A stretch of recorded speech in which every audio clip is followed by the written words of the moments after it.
Sir एकीकडे विरोधक असं म्हणत आहे की महायुतीमध्ये खूप प्रॉब्लेम झालेला आहे. दुसरीकडे अजित पवार पक्षांकडून असं स्टेटमेंट पण आलं होतं आधी स्टेटिंग आम्हाला 80 जागा विधानसभेमध्ये हवं आहे. तर विरोधक असं म्हणत आहे की आता महायुतीमध्ये खूप प्रॉब्लेम झालेला आहे.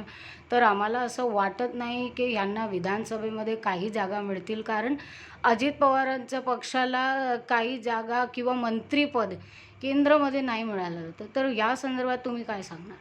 मला असं वाटतं विरोधकांनी महायुतीबद्दल बोलण्याऐवजी महाविकास आघाडीत जे सध्या वाद सुरू आहे त्याकडे बघितलं पाहिजे. काल काँग्रेसचे अध्यक्ष नाना पटोले हे म्हणत होते की आम्हाला उद्धव ठाकरेंशी फोन करायचा प्रयत्न करत होतो, पण उद्धव ठाकरे साधे फोनवर पण आले नाही.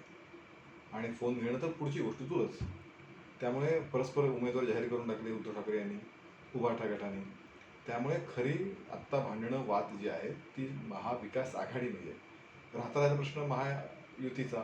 खरं म्हणजे यापूर्वी आम्ही लोकसभेत जागा वाटप एकमताने केलं आणि मला नक्की खात्री आहे की विधानसभेचं जागा वाटप सुद्धा एकमताने होईल, त्यात काही शंका असण्याचं कारण नाही. केंद्रातल्या मंत्रिपदाबद्दल खरं म्हणजे त्यांना केंद्रातलं मंत्रिपद दिलं होतं राष्ट्रवादीला, पण त्यांनी ते तात्पुरतं नाकारलं. त्यामुळे या ठिकाणी जे चाललंय ते संवादातनं चाललंय महायुतीमध्ये, आणि भांडणं धुसफूस सध्या फोन न घेणं हे चालू आहे ते महाविकास आघाडीत. दुसरा प्रश्न असा आहे की सर विरोधक असं म्हणत आहे की NEETचे परीक्षेचे जे निकाल लागला होता, तो लोकसभेच्या निकालाच्या दिवशीच का लागलं होतं? लवकर का रिझल्ट्स डिक्लेअर केलं होतं? NET तर ही खूप वेगळी ही घोटाळा आहे. स्वतंत्र बॉडी आहे त्यात हे करणारी. त्याबद्दलचं जे त्यात जर काही गडबड असेल तर ते चौकशी होईल. सर एकीकडे विरोधक असं म्हणत आहे की महायुतीमध्ये खूप प्रॉब्लेम झालेला आहे. दुसरीकडे अजित पवार पक्षांकडून असं स्टेटमेंट पण आलं होतं आधी स्टेटिंग आम्हाला 80 जागा विधानसभेमध्ये हवं आहे. तर विरोधक असं म्हणत आहे की आता महायुतीमध्ये खूप प्रॉब्लेम झालेला आहे.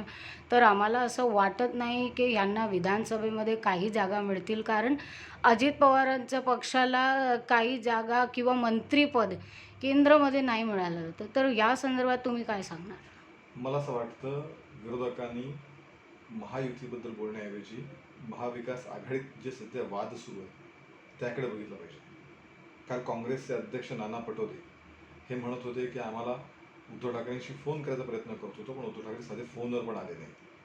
आणि फोन घेणं तर पुढची गोष्ट दूरच. त्यामुळे परस्पर उमेदवार जाहीर करून टाकले उद्धव ठाकरे यांनी, उभाटा गटाने. त्यामुळे खरी आत्ता भांडणं वाद जी आहेत ती महाविकास आघाडीमध्ये आहे. राहता राहिला प्रश्न महायुतीचा. खरं म्हणजे यापूर्वी आम्ही लोकसभेत जागा वाटप एकमताने केलं आणि मला नक्की खात्री आहे की विधानसभेचं जागा वाटप सुद्धा एकमताने होईल, त्यात काही शंका असण्याचं कारण नाही. केंद्रातल्या मंत्रिपदाबद्दल खरं म्हणजे त्यांना केंद्रातलं मंत्रिपद दिलं होतं राष्ट्रवादीला, पण त्यांनी ते तात्पुरतं नाकारलं. त्यामुळे या ठिकाणी जे चाललंय ते संवादातनं चाललंय महायुतीमध्ये, आणि भांडणं धुसफूस सध्या फोन न घेणं हे चालू आहे ते महाविकास आघाडीत.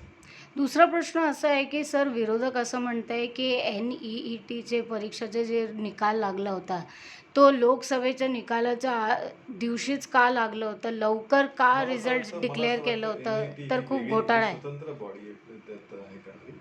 त्याबद्दलचं जे त्यात जर काही गडबड असेल तर ते चौकशी होईल.